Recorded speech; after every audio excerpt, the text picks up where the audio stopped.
CRIEF. De nouvelles mesures prises à l'encontre El Hadj, Mamadou Baldé et Sey, inculpés pour des faits graves, rebondissement.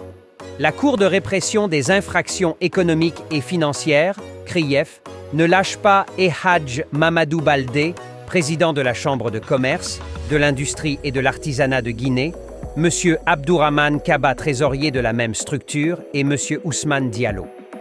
La Cour spéciale anticorruption a pris une nouvelle décision concernant ces trois personnalités, inculpées et placées sous contrôle judiciaire pour des faits présumés de détournement de deniers publics, corruption d'agents publics, abus de fonction, atteinte d'accès et à l'égalité des candidats dans les marchés publics, les concessions et délégations de services publics. Suite à une requête aux fins de mainlevée de contrôle judiciaire formulée par leur avocat, la Chambre de l'instruction de la CRIEF a pris une ordonnance modifiant la première prise en juin dernier à l'encontre des trois inculpés, a appris africaguinée.com.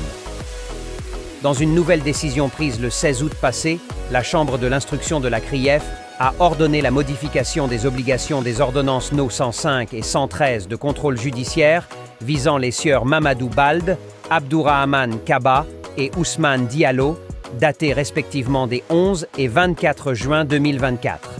La nouvelle ordonnance consultée par africaguinée.com mentionne qu'ils sont astreints de se présenter périodiquement au greffe de la Chambre de l'instruction une fois par semaine tous les vendredis ouvrables. La seconde mesure prise à leur encontre indique qu'ils ne doivent pas sortir des limites du territoire national de la République de Guinée sans autorisation préalable de la Chambre de l'instruction. Ils sont également tenus d'informer de tout changement d'adresse. La Chambre de l'instruction prévient que toute violation d'une seule de ces obligations entraînera la révocation pure et simple du présent contrôle et le placement de l'intéressé en détention provisoire.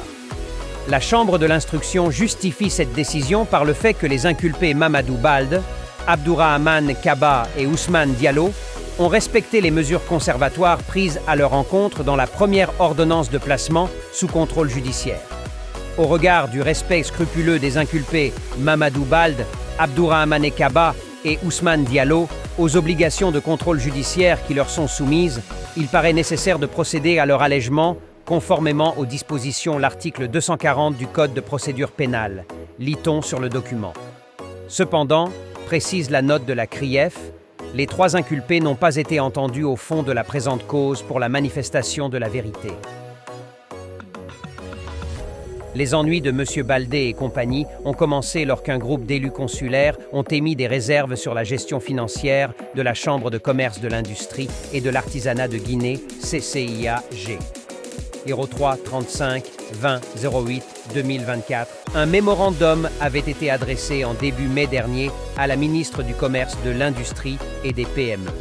En dépit des nombreux griefs soulevés, ce mémo n'aurait pas eu de suite de la part des autorités de tutelle de la CCIAG. Ce silence a poussé certains élus consulaires à saisir la CRIEF qui, après examen du dossier, a pris une mesure d'inculpation suivie d'une ordonnance de placement sous contrôle judiciaire contre ces dirigeants de la CCIAG. Les montants incriminés dans cette affaire s'élèvent à plus de 6 milliards de francs guinéens. En attendant d'y voir clair, la CRIEF décide de les maintenir sous contrôle judiciaire. Car comme le souligne l'ordonnance 16 août 2024, les parties civiles n'ont pas toutes été entendues sur leur constitution pour envisager une quelconque nouvelle mesure nécessaire à la manifestation de la vérité.